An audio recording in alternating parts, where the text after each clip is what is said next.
Hello. We'll start with our motivation tonight. Obviously, Venerable Children's not here. She'll be back next week. She's traveling and teaching in Portland tonight, this weekend. So we'll do a review tonight. And we're going to continue on from our last review. So by way of motivation, I want to set the stage for what we're going to do.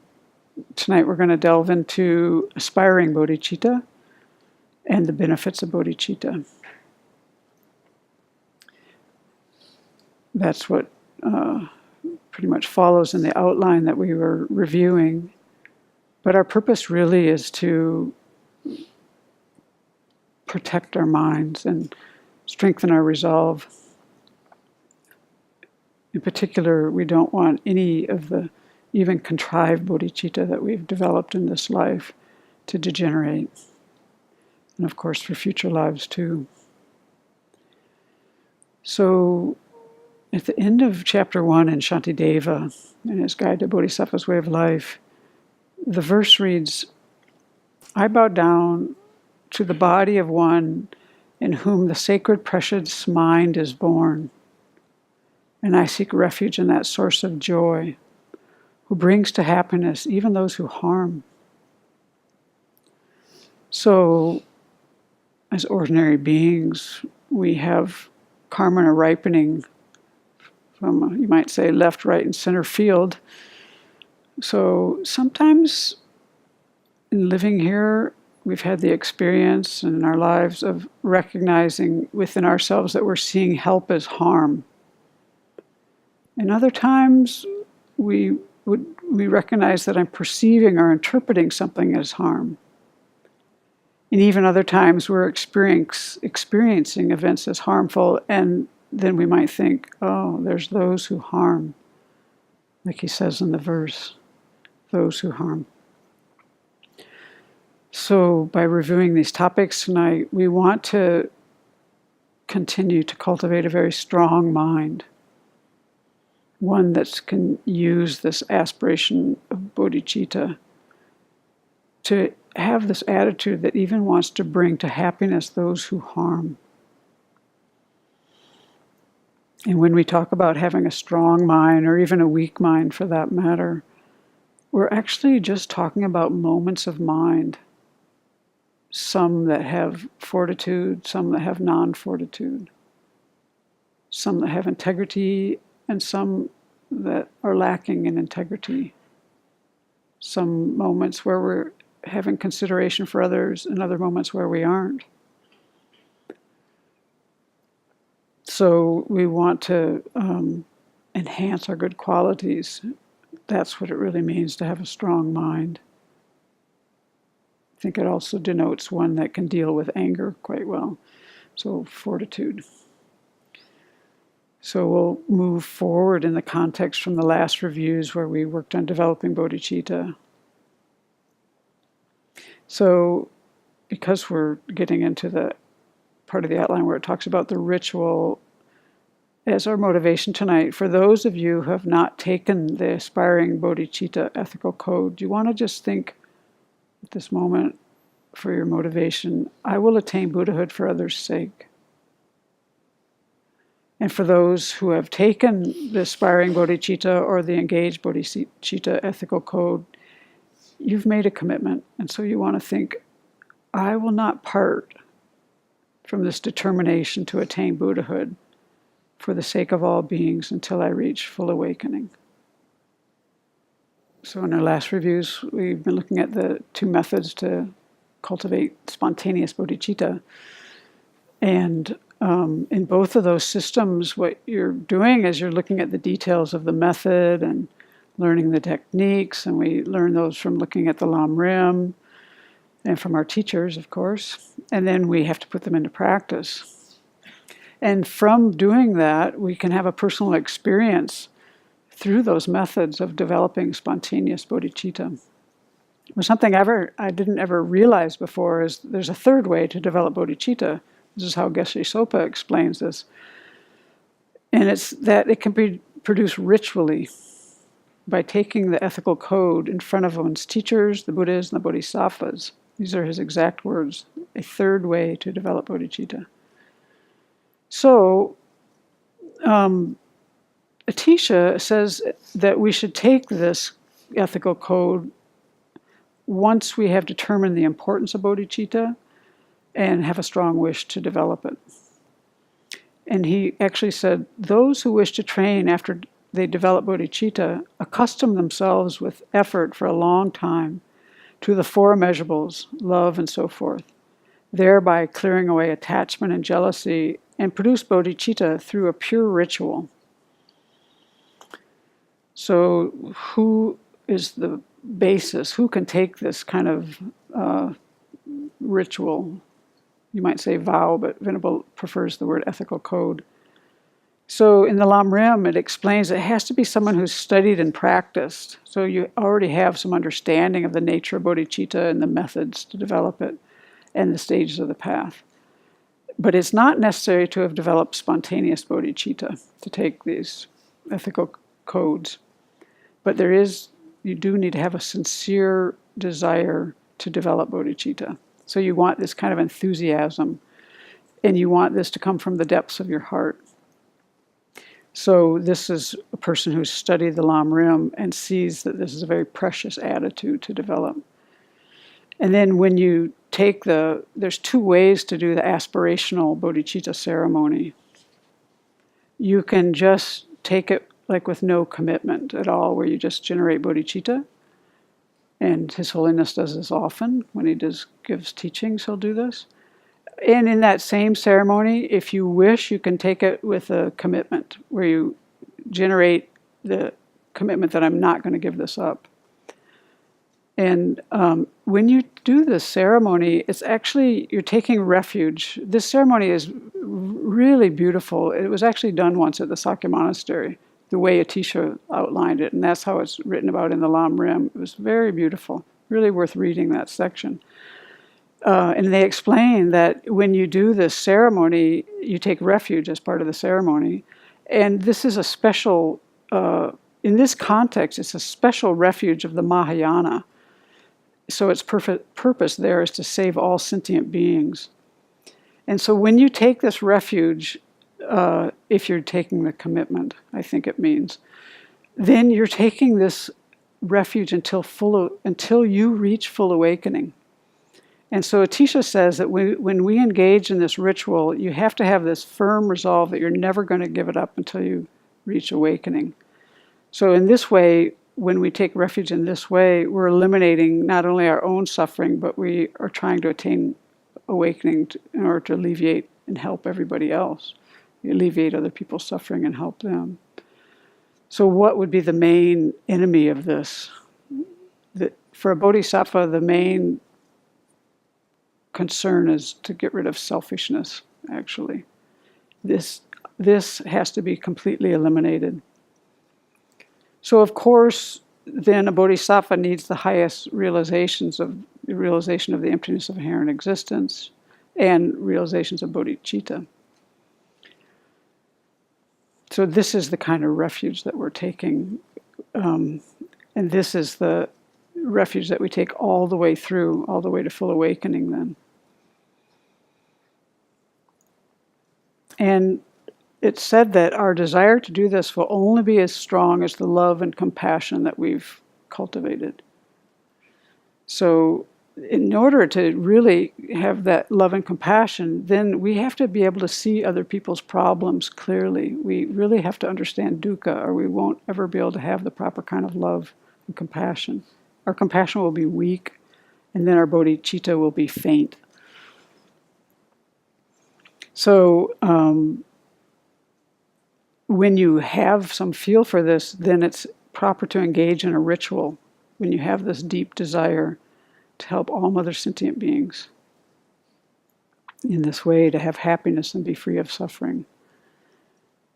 So in Atisha, the Lamp for Path to Enlightenment, says that at that time we're making an irreversible promise to have bodhicitta without cease until full awakening. So this is a very powerful intention because we're making it for this life and all our future lives. It's very precious, and we're committing never to giving it up. So you can see there would be a great difference in kind of cultivating bodhicitta if you had this intention in your mind or if you didn't. I mean, it would just be hugely different. This is what we try to cultivate. And you can just feel sometimes in your own mind how different you are on different days when we do this. So in that sense, Tsongkhapa says there are clearly different levels of bodhicitta. And so we've talked earlier in these classes about aspirational bodhicitta and engaged, or what Lama Sopa or Geshe Sopa calls active, but we usually use the word engaged. So there's aspirational bodhicitta and engaged bodhicitta. And as Shantideva says, in brief, the awakening mind, or bodhicitta, should be understood as being of two types: the mind that aspires to awaken and the mind that ventures to do so. It's understood by the distinction between aspiring to go and actually going. So the wise understand in turn the distinction between these two. So basically, there's kind of like you have this wish, wow, I want to do that. And the other is kind of more, as Venerable says, I'm on my way. And at that point, when you're like on your way, you often at that point are taking the Bodhisattva ethical code or Bodhisattva vows. But tonight we're talking mostly about this first type, the aspirational bodhicitta. And the reason is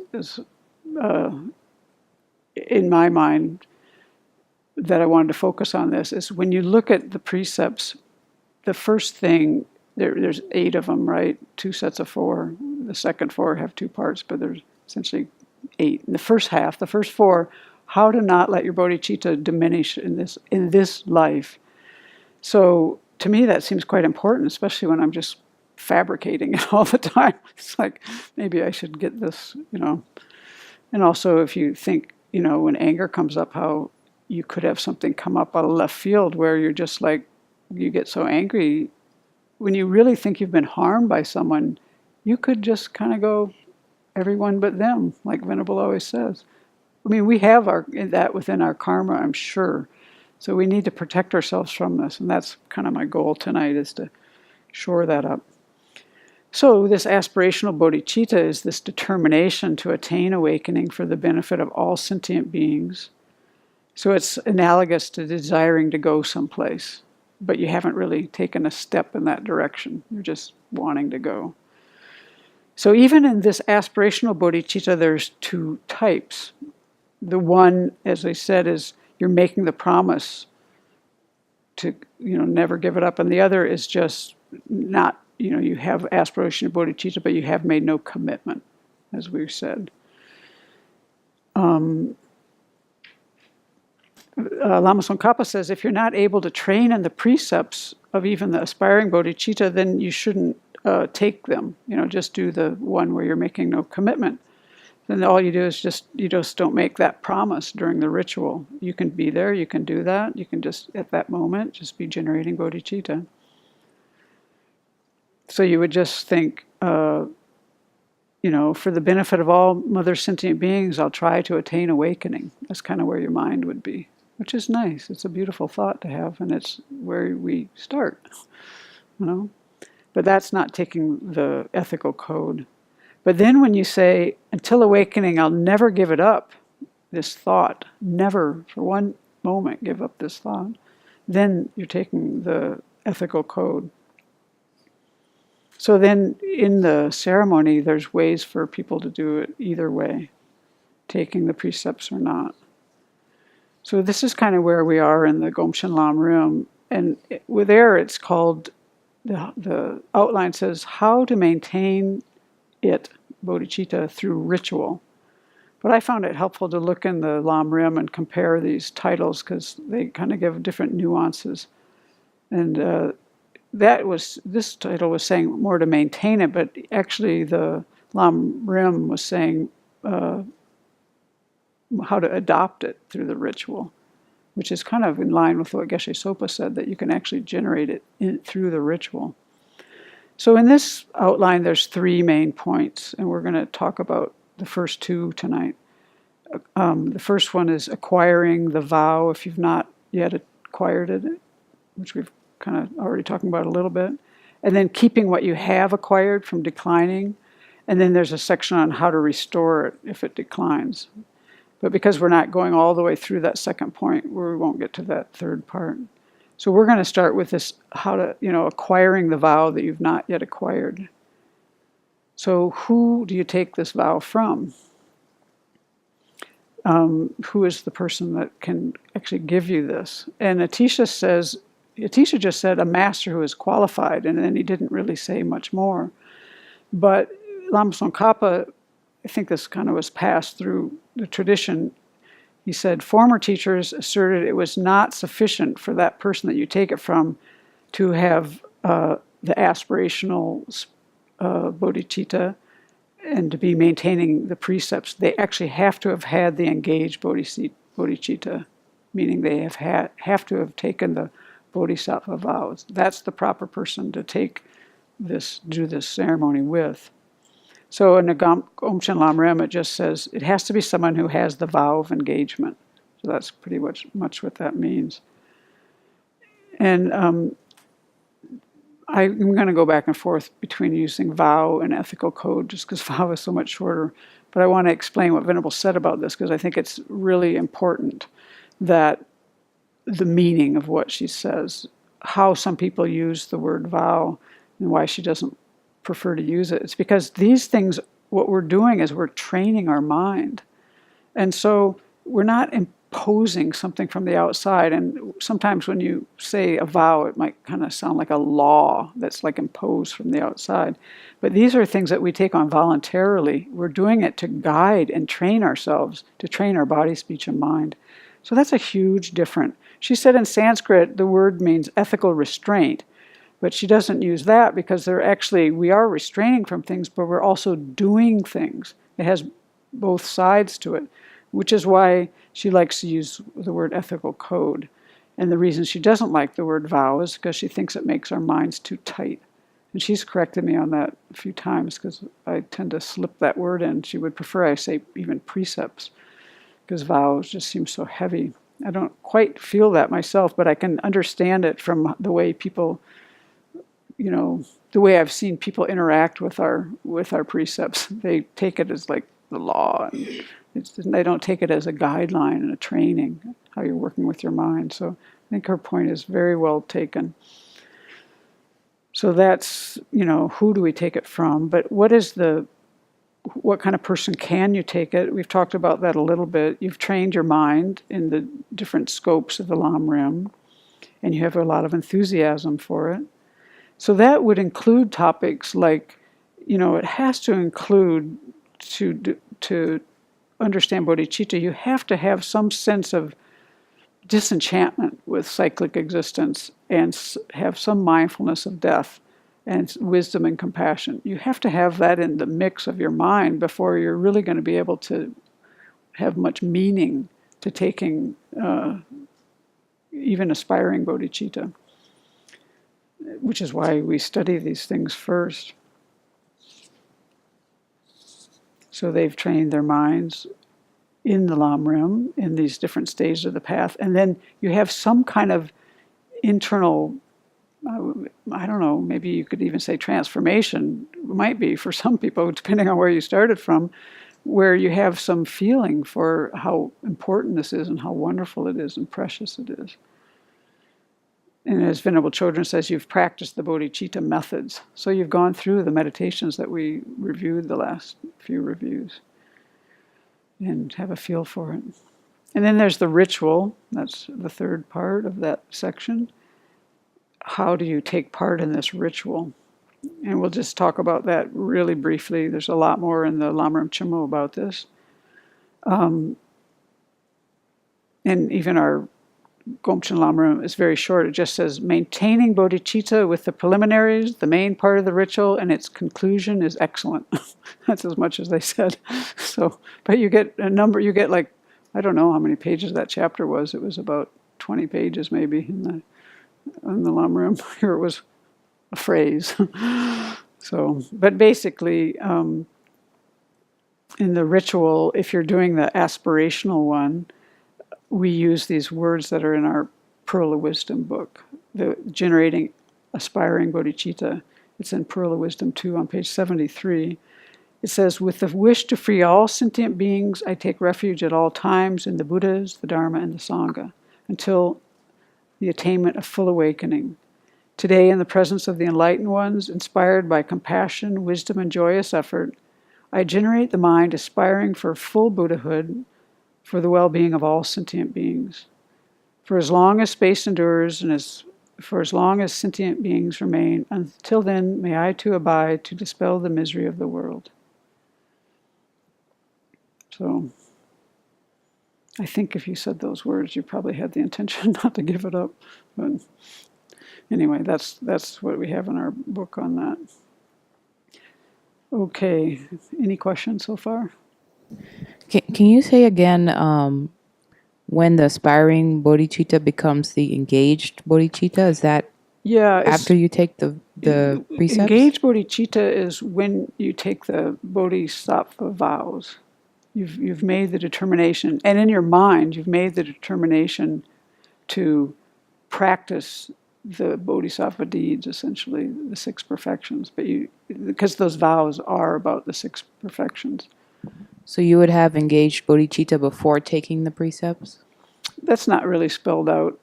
That there is a long discussion about, this chapter, when you look for really fine, like when does this happen, and even sometimes is it spontaneous or contrived? It's not really. It's kind of like unclear. I was trying to figure that out through here, and that's why I read Geshe Sopa and Lama Tsongkhapa. It wasn't always so clear. But basically what I know not from those books, but from what Venerable said and I've heard other people talk about, when you do that ceremony, even when you take the bodhisattva vows, I don't think technically you've received the vow unless you have, what is it? Do you have to have spontaneous bodhicitta? Yeah, I don't know. So you do the ceremony, and when technically you've actually received that ethical code in the way that they say is, maybe we haven't always done that, but still, in your own mind, when you've made a commitment, that's kind of the more general way that this is talked about. For when you've got aspiring, and then when you've decided in your mind, I'm going to engage in these bodhisattva deeds, I'm going to take the bodhisattva vows, then that's what you're doing. When you actually receive the vow is a little more, there's different viewpoints on. And that's a question that I can't really say much more about, as much as I know. Okay. And then I have another question. Sure. Do you have to take the pratimoksha precepts first before you take the vows? You have to take refuge. So you do need to have those. I don't know if they require that you have all 5 of the lay vows, though. I don't think so. At least Venerable Chodron, I don't think does. That's very interesting that it's that way. Well, what do you mean? That you wouldn't have to take refuge first, or that you would have to? That you wouldn't have to take the pratimoksha precepts. You do have to. Oh, okay. You do have to take them, but do you have to take all 5? When you take those, that depends on the teacher who gives it. So a person who has refuge, I've never heard anyone when we've gone to any of these kind of ceremonies say, did you take all 5 of those lay precepts? I've never heard anyone ask that question. Just have you taken refuge? That's the question. Oh, and if you haven't, you're doing it in the ceremony, actually. In most of these things, you're doing it there too. I have another question. Sure. Is that okay? Yeah. So this is not just for monastics. These were designed for anybody? Yes. Yeah, and this is the one kind of ethical code where they really, you can read all the vows and study them first. They're very good for your mind. Yeah, and it's done differently in different countries. Like in Chinese Buddhism, they do it differently. They have 2 separate. They give one kind of bodhisattva vows to the ordained, and a different kind of thing for the non-ordained, for the non-monastic. But I don't know too much about that. In the Tibetan tradition, it's the same. Everyone, no difference. Okay, good questions. Okay, so now we're going to go on to the part where we talk about keeping what you've acquired from declining. That's the section. Basically trying to maintain and not let weaken. And this is where you get into the guidelines or the precepts. And we're doing this now. We would want to take up these guidelines in order to protect our bodhicitta. So the more we can understand these precepts, they help us to know what we should and shouldn't do. And personally, I just found this really helpful recently. I happened to be spending my time in my meditation sessions just looking at this, what we're going over tonight, because I found it quite helpful. I was learning a lot. That's what these things are for. I love the different vows, the different precepts that we have, because or even like the 37 practices of a bodhisattva, they tell you how to live your life. And they're very pragmatic, it's not like esoteric. It's like, hey, when this happens, here's what you should be doing. And it's helpful. You see how well it works when you put it into practice. Okay, so this aspiring bodhicitta ethical code has two parts, as we were saying. The first is the training and the precepts that help you that cause you, not help you, cause you. Cause, that's an important word to me, cause. These are the causes that you won't weaken your bodhicitta in this life. That's the first four that we're going to cover tonight. And the second four, which have two parts, so there's 4 and 4, there are the training and the precepts that cause you not to separate from bodhicitta in future lives. Okay, so now in the Pearl of Wisdom 2, we're on page 75. In our text, it says how to protect your bodhicitta from degenerating in this life. So we're going to learn a little bit like what's involved with that. So just speaking in general about that, there's don't you find that it's helpful to have a lot of joy in your practice? I do. That's something that I worked on this year. And so think about it, there's so much joy that comes from seeing the benefits of bodhicitta. I mean, you have to look at these things. You have to spend time with these things. This is a kind of happiness that we can develop within ourselves just from maintaining this. And this makes us very enthusiastic to practice. So that's important. Also, by doing these practices, we can try to increase our bodhicitta. And we do that by repeating the words of the ritual, but your mind is involved 3 times in the morning, 3 times at night. You take time to do this. And then there's another element, or what Geshe Sopa calls a tactic, to maintain our bodhicitta, is to learn how not to give up on beings, how not to give up on people. That's part of this. This is what drew me to it. Is like, I did that once many years ago. In my life, I wasn't even a Buddhist yet formally, and I knew it was the biggest mistake I ever made, and I just thought I'll never do this again. And I regretted it, and I changed my attitude. But I did it briefly in a really tough situation, and I never have forgotten. That was a big mistake. It was the biggest mistake I think I ever made in my life, is to at one point give up on somebody. It just doesn't feel right at all. And so this is really clear to me why this part is important. Our purpose in developing bodhicitta is to help. I don't like the word save. That's what they have in his book, but that word doesn't really work. It's to benefit people, help them to have less misery, and to lead them to permanent peace and happiness. So if we lose hope in this, that's going to just undermine everything we're trying to do. So even if we don't have some kind of natural sympathy in situations or in general or whatever, this is something that we have to keep trying for and working at. And then in general, another point in this in this section is that in order to be successful in this, we have to have a certain kind of fortune in our lives. And what is that? It's really merit and wisdom. We need the accumulations of merit and wisdom. And so these are like the ingredients that will help us to not have our bodhicitta diminish in this life. So we'll go through these points now. In our Pearl of Wisdom, the first point is said, remember the advantages of bodhicitta repeatedly. But I prefer the longer version here, training in the precept. Every one of these has training in the precept. And that's bringing forward what Venerable Chodron said. We're training our minds. We're training in the precept to recall the benefits of the spirit of awakening in order to increase our strength of enthusiasm for it. So, by remembering the advantages of bodhicitta repeatedly, this is what will happen. Because we need to clearly see the benefits. And so that's what we're going to spend a lot of time on here now.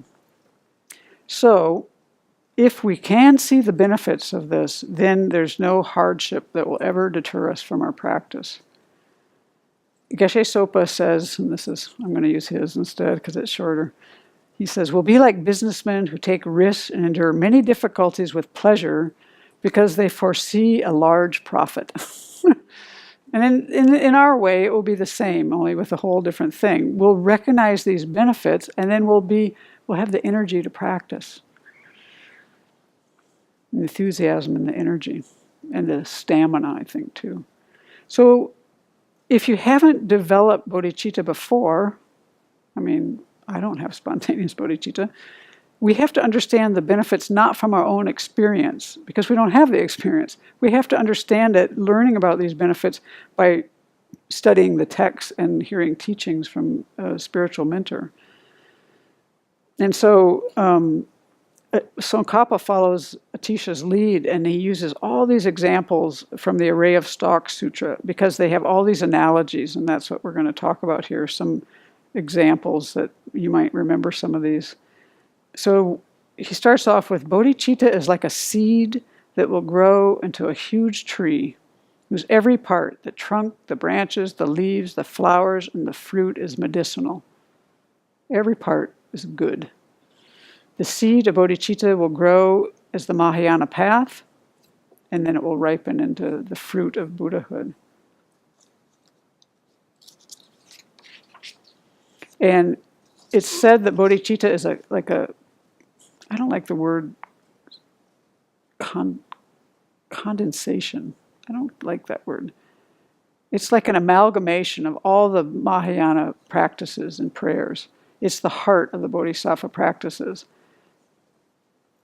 So with bodhicitta, any prayer or any practice becomes a Mahayana practice. So they say in literature that you can have a few introductory lines and they can summarize the context of it, the contents of a text, right? You can have just a little bit and it tells you what's in there. This is how bodhicitta is. It's the summary, it's the summation, the synopsis is the word they use, of the Mahayana practice. And they unpack this a little bit and it makes sense. There's countless practices necessary to become a Buddha. And in order to lead all sentient beings to perfect happiness and peace, free from all misery and its causes. Countless practices. So then it's implicit in bodhicitta. There are many subjects, there's many stages, instructions for a long period of practice.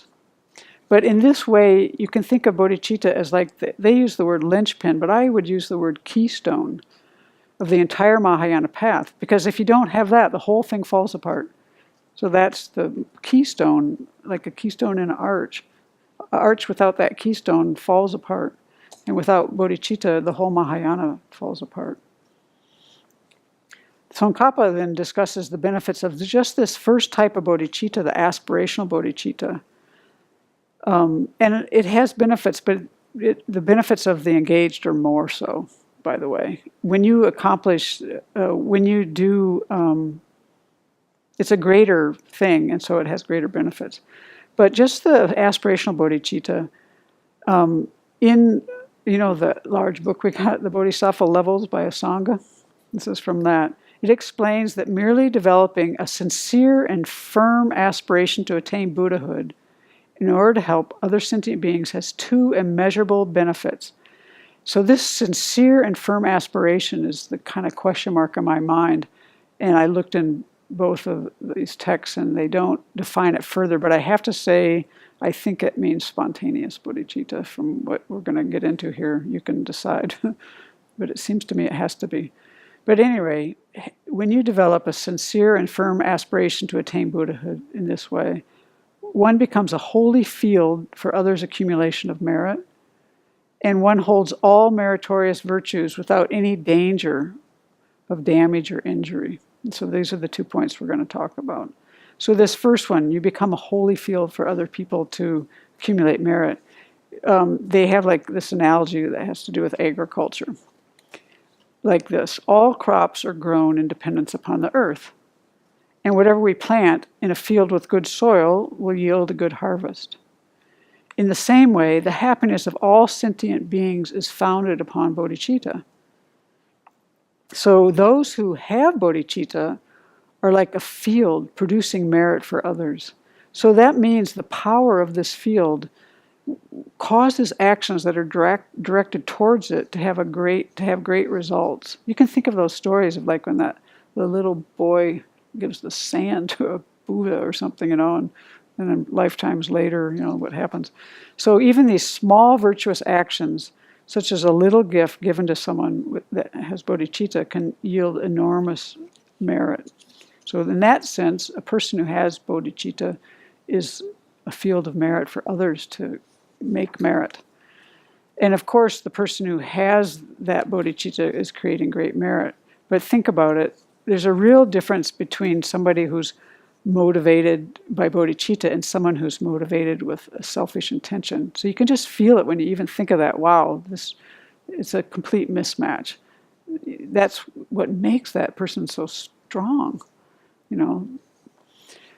So in that sense, they use this analogy of someone who has bodhicitta is like a parent of all other sentient beings because they're devoting their time and energy to caring for others, essentially. That's what you're doing.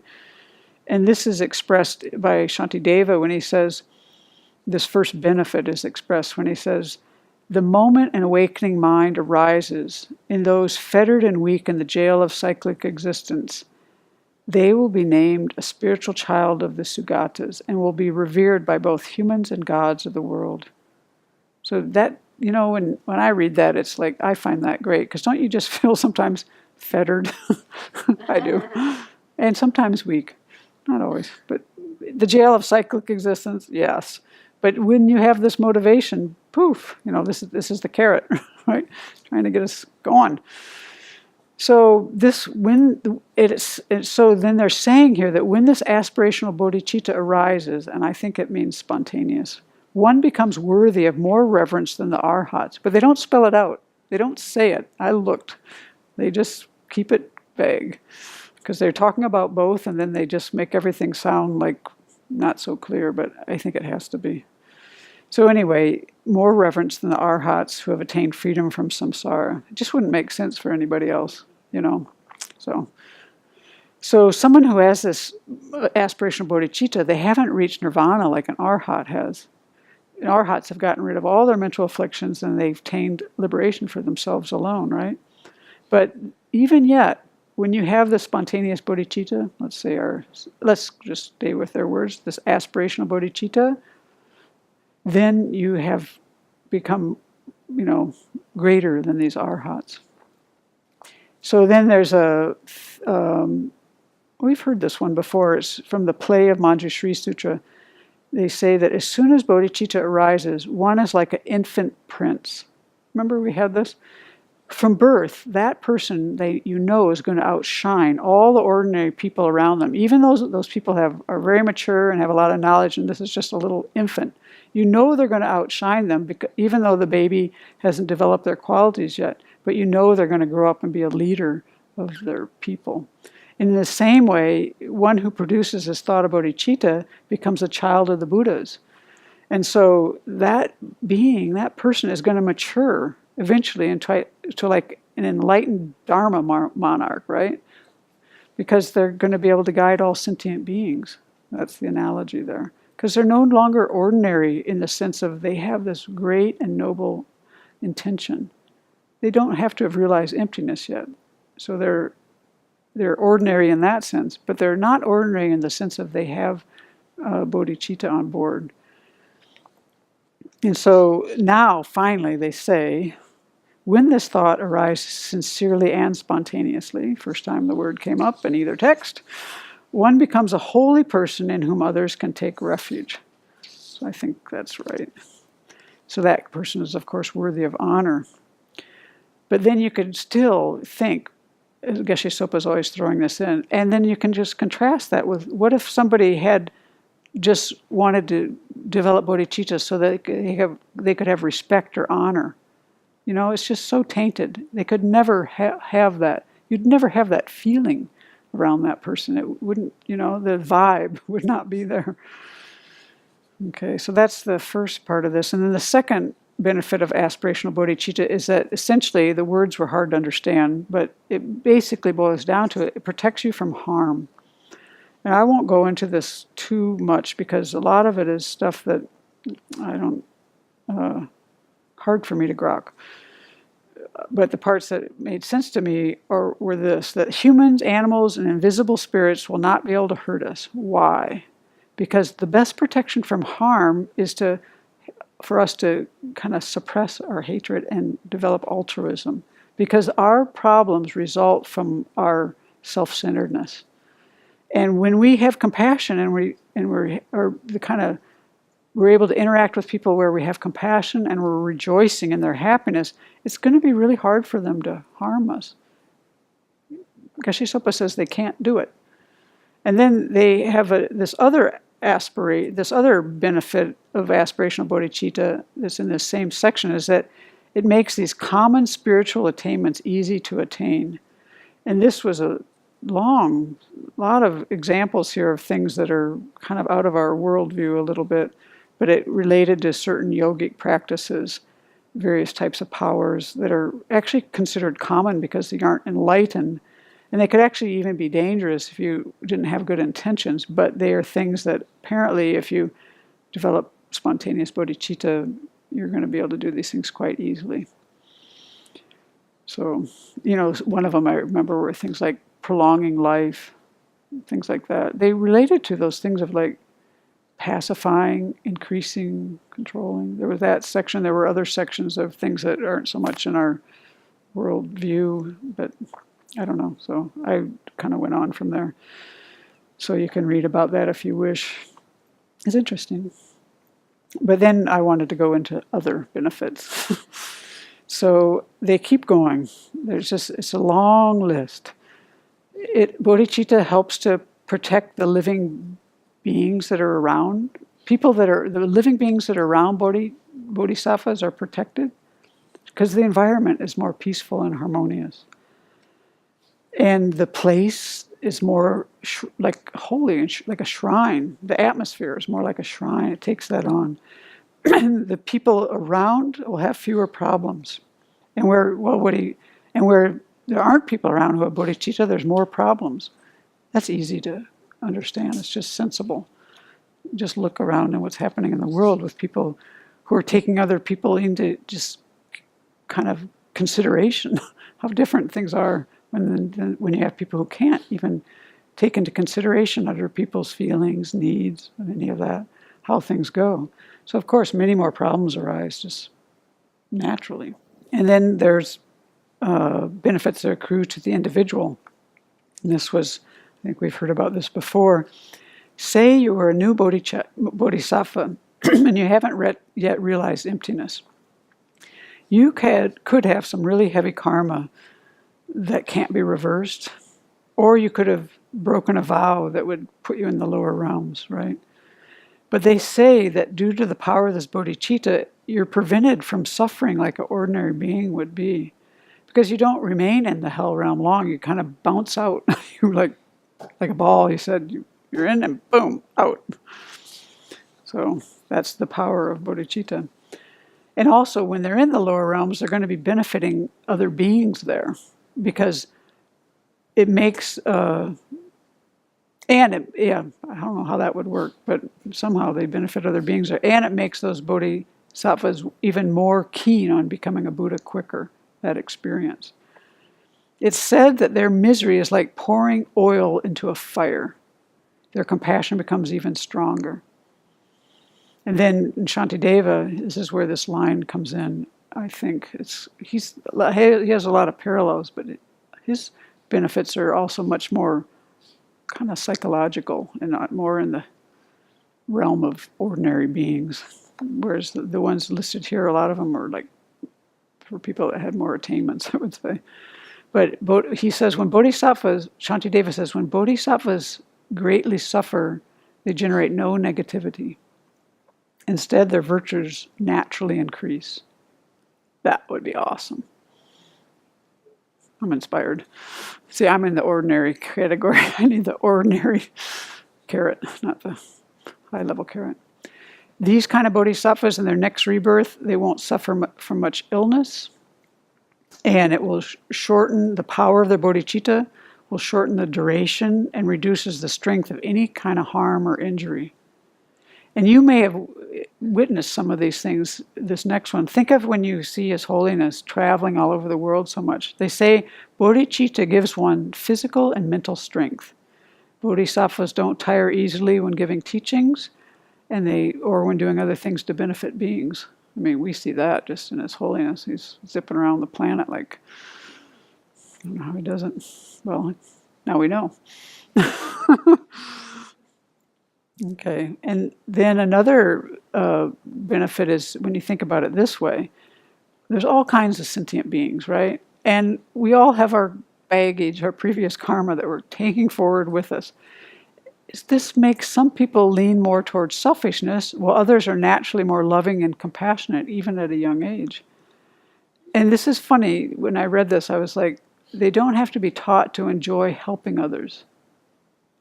Doesn't that seem strange that you'd have to be taught to enjoy, to help others? I think that's just remarkable. But I know someone quite well, a person I know very well, who was about 50 years old, maybe, when she said this to me. It was the first time in her life she had done something to help somebody and it brought her joy. 50 years old. She was surprised by the experience of, she helped somebody, this little kid at some kind of fair or something, put a Band-Aid on him. And she was like, wow, that feels really good. And she told me about this experience, and I was just shocked. To be 50 years old and never have had that experience before, that was what made me think of this. It's like, well, that's interesting. Can't even imagine it, but, So anyway, if you train yourself, so even what we're doing now, we're going to, from our practice, we will developing tendencies for the future. So that even if we don't develop bodhicitta in this life, we'll be more prone. It will come easier in the future.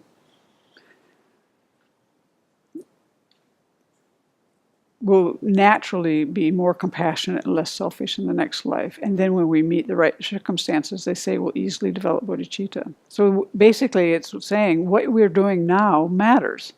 We're creating the causes, even if it doesn't always feel that way, because we're struggling in our kindness. So, yeah, there'll be much less interference in the next life to develop bodhicitta. So these people naturally do much less negative activity. It's just natural because they don't have a lot of intent to harm others. That intent is very low. They more have on board this wish to benefit others. So they're just by, you would say, nature, but they came into this life from their previous practice more patient, more calm, and more gentle. And so with that, we can then bear any attempt when other people try to harm us. We won't have this tendency to want to retaliate. We'll only want to respond with help. This is our capacity. So then, what is it that makes a bodhisattva unhappy? It's when they see someone harming somebody else. That's what makes them unhappy, because they feel the pain as if it's their own. So in this sense, our faults that we have right now of anger, jealousy, deceit, even concealing our own shortcomings, they say that bodhicitta is an antidote to these. They won't be eliminated, but it reduces it. And they also say, even when they arise, it won't be so long-lasting or so strong. And it's easier to then eradicate it from the root. So then in this one sutra, it says another benefit. If whatever merit there is in the spirit of awakening had form, it would fill the entire vault of the sky and then exceed it. Were someone to fill all the Buddha realms with jewels as numerous as the grains of sands of the Ganges and offer this to the protector of the world, far superior is the merit in the offering of one who, joining his or her palms, reverently generates the spirit of enlightenment, because there's no limit to this merit. That's in a sutra. Amazing. So then Lama Tsongkhapa tells a story about Atisha, and I don't know if you remember, if you've ever been to Bodh Gaya and seen where Tara is on that. Tara talked to Atisha. Well, this is another story of Atisha in his psychic abilities. So this is something that came down not in the literary tradition, but in the oral tradition, and was passed along in Tibet. So Atisha was circumambulating the great stupa at Bodh Gaya, and he had this thought, how to best attain enlightenment as quickly as possible. And then he had a vision of the various small statues rising up and asking the bigger images, how should those who want to attain enlightenment quickly train? His mind was amazing. And the bigger ones answered, they should train in bodhicitta. And then he went upstairs to the temple and he saw two women. And there was an older woman and a younger woman. And the younger woman asked the elder the same question. And she said, the quick method to attain enlightenment is bodhicitta. And then from that time on, Atisha had a very strong conviction that bodhicitta was one of the most important practices of the Mahayana path. So that's he had these experiences. So, of course, then we too need to understand the importance of bodhicitta. So you could say that it's like the special instruction of the Mahayana. It's the essence of the path condensed into it. It contains all the key points. So it's like a great treasury. It contains all the spiritual attainments. And it's also what makes the Mahayana distinct from the fundamental vehicle. Because the practitioners in the fundamental vehicle, they're mostly concerned with their own liberation, whereas the Mahayana practice is motivated by the desire to help all beings. So then, if you think of it that way, then any practice you're doing, even if you're doing Tantra, if you're motivated for your own purposes, then that is part of the fundamental vehicle practice. So you can be doing a tantric practice, is what Geshe Sopa is saying, but if this is your motivation, you're basically in the fundamental vehicle, because that's what your motivation is. That's the result you're going to get, right? But if you do even some small act of charity for someone with bodhicitta, then it's for the benefit of all. And this is the kind of support that we need to accomplish the great bodhisattva deeds. And these things include, for example, where they'll stay in hell if it will just free one sentient being. So there's this, Shantideva says, therefore, if you train your mind to feel joy when others' misery is pacified, just like swans entering a lotus-covered lake, you can even go to the depth of hell. I'm going to read that again. Therefore, if you train your mind to feel joy when others' misery is pacified, that's our job, then just like swans entering a lotus-covered lake, you can even go to the depth of hell. And so what that means is that the image is like swans just can very easily float onto a lotus-filled lake. It's just like they glide there without any problem. And so when we have bodhicitta and our concern as other beings, wanting them to have happiness, it'll be quick to be able to do this. And so that makes a person who has that very fervent about cultivating it, they say like a thirsty person hearing about water. that kind of fervent. So then, this is why it's said, and Shantideva says, after many eons of examination, the Buddhas see this is most beneficial. That's kind of the summary. So that means that we too need to meditate on this over and over again. And this will help to increase the joy in our practice, which makes it easier to practice. And then that will help us to always have our bodhisattva activities continuing for eons without decrease. So that's the first point, kind of expanded, but that was my main focus. Then the second point of these precepts, the second one is, in our book it says, to strengthen your bodhicitta, generate the thought to attain awakening for the benefit of all sentient beings, 3 times in the morning and 3 times in the evening. And one way to do this is recitation and contemplation of the prayer for taking refuge and generating bodhicitta. And Venerable Children says you can do formally with the verses, or you can do it really in your own words. But those are the ingredients. And this helps to make our mind more habituated to bodhicitta. So this, again, we're training in this precept when we do this. And this is something that when you have time, you should do with meditation, But it's possible to do it in shorter ways. But this is an effort that's considered to be very worthwhile.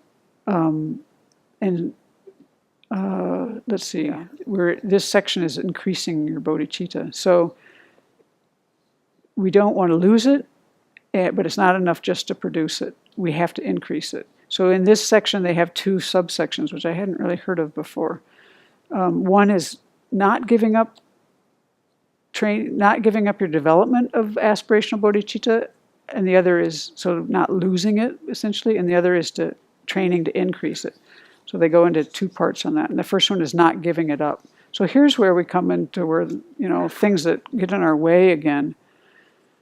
So this is important to know, to prevent us from giving up bodhicitta and giving up this ethical code. If this is one of the most powerful negative actions we can do, is to give this up.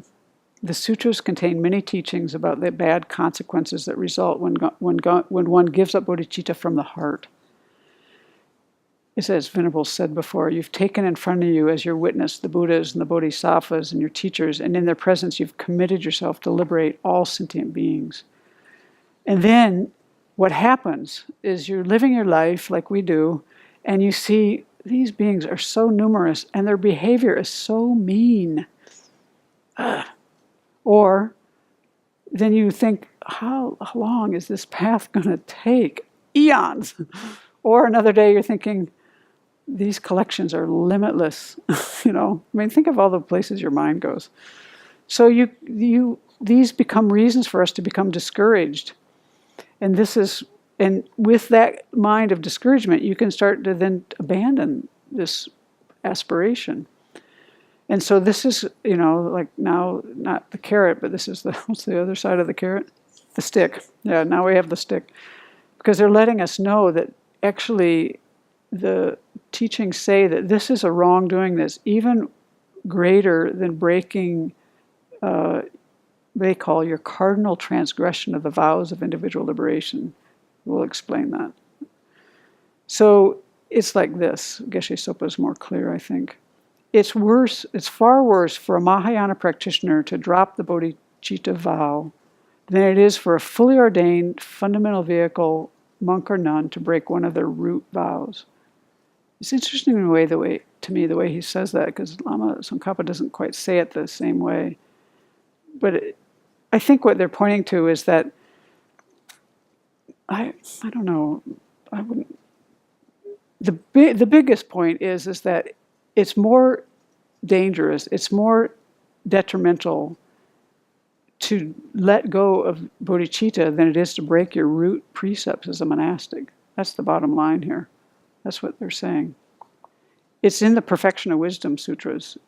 It says, despite practicing the 10 virtues for eons, if your desire for your own fundamental vehicle arhatship arises, you have a moral fault your conduct has degenerated. Losing bodhicitta is a heavier fault than a pratimoksha downfall. And then Geshe Sopa goes on to say that our conduct is primarily mental.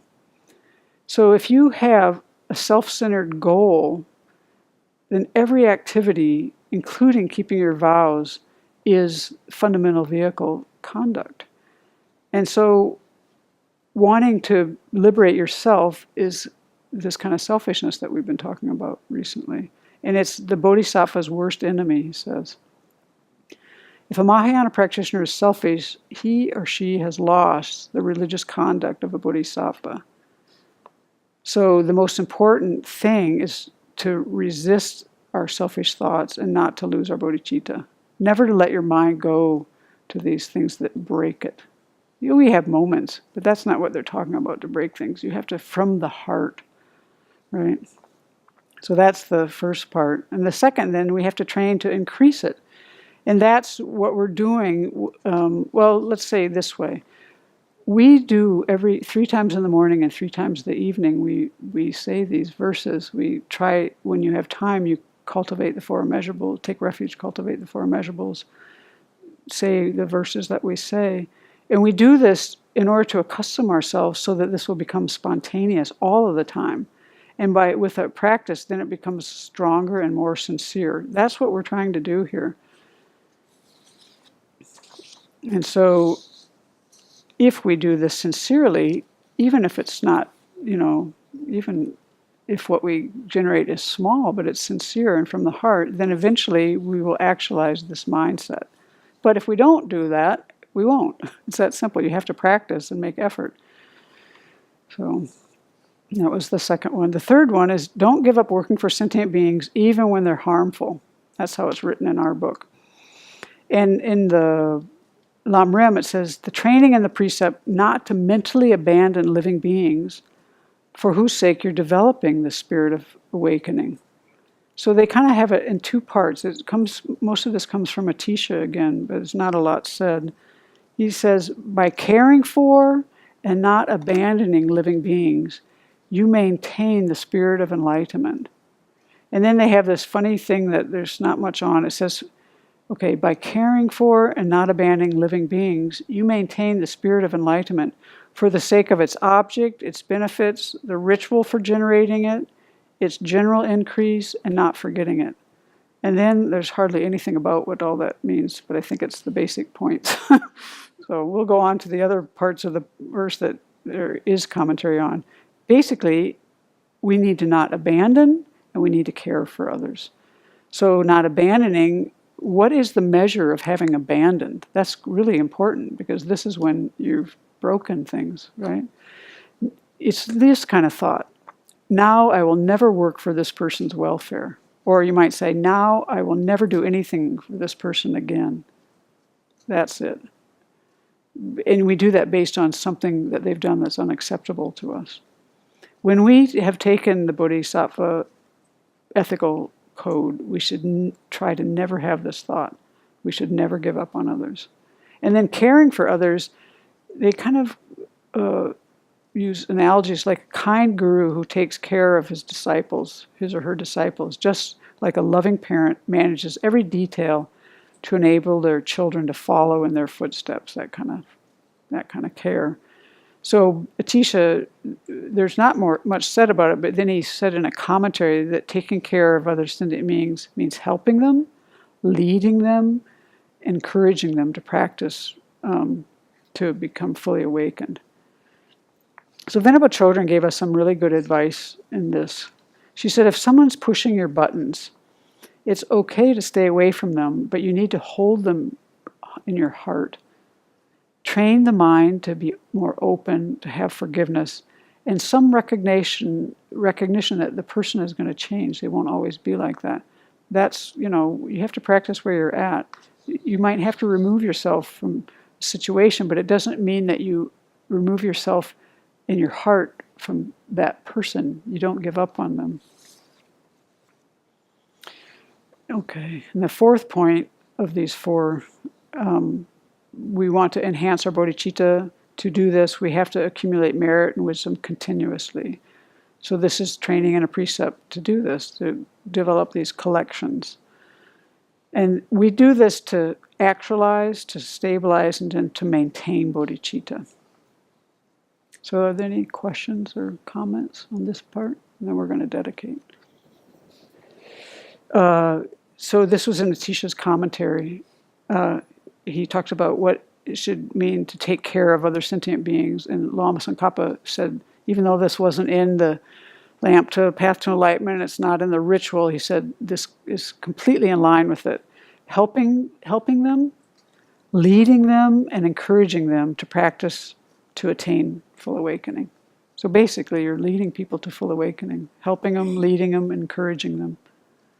Is that what the part? Oh yeah. Okay. The fourth one was to enhance your bodhicitta, accumulate merit and wisdom continuously.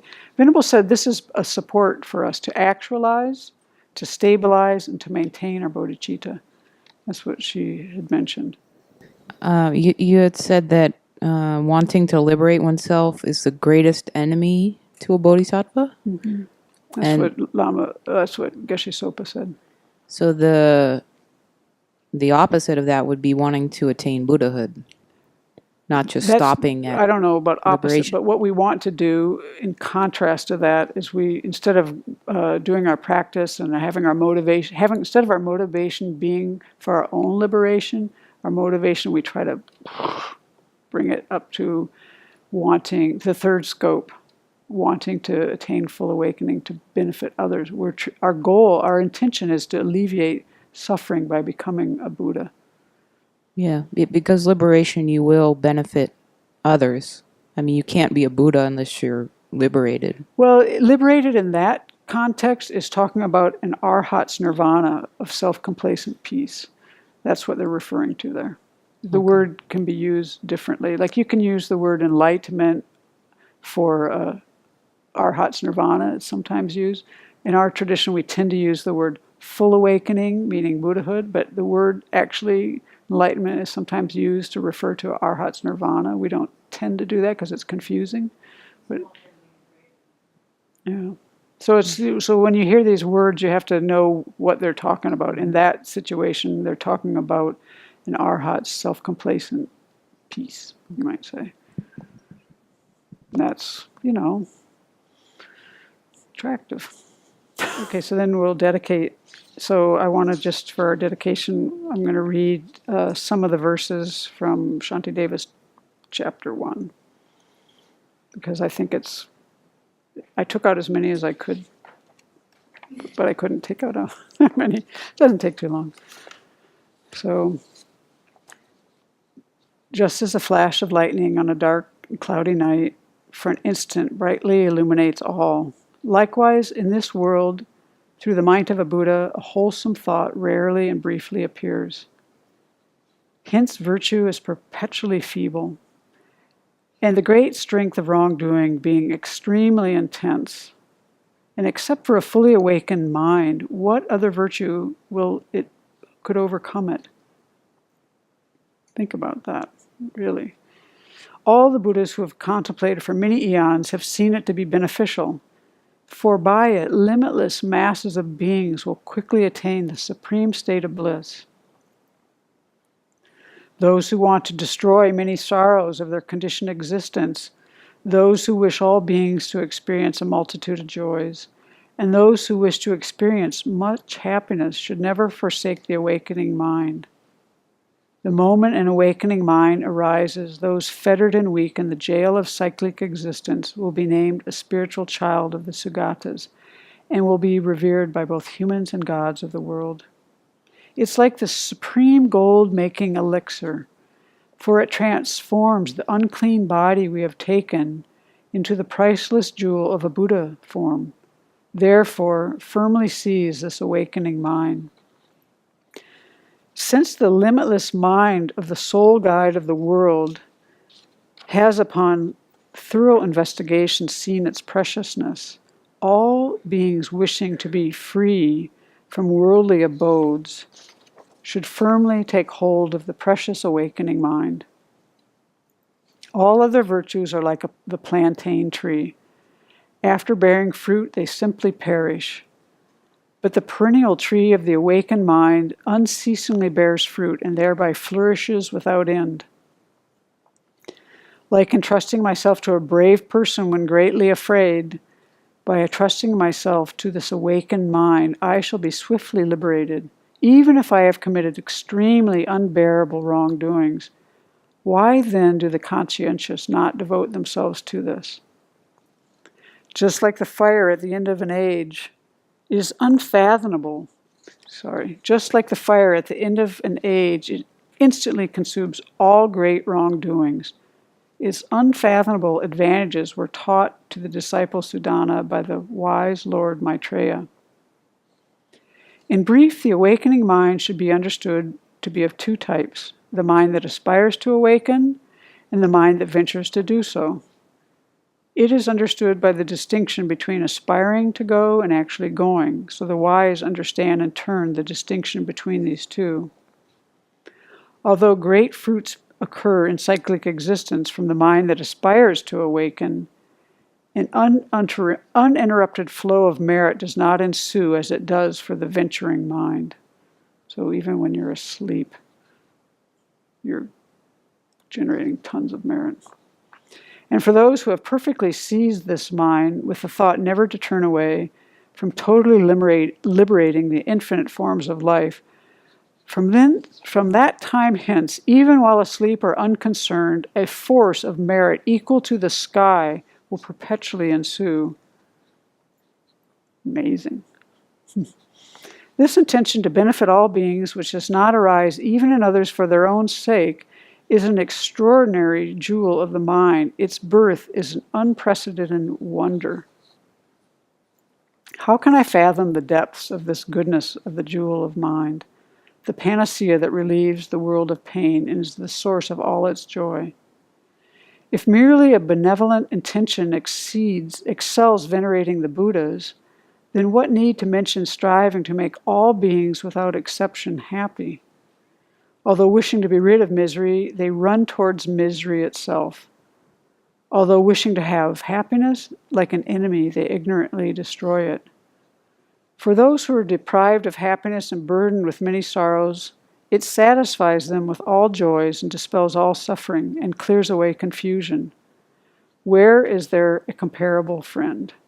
Where is there a comparable virtue? Where is there even such a friend? Where is there merit similar to this? I bow down to the one in whom the precious, sacred mind is born. I seek refuge in that joy that brings to happiness even those who harm. So let's do that.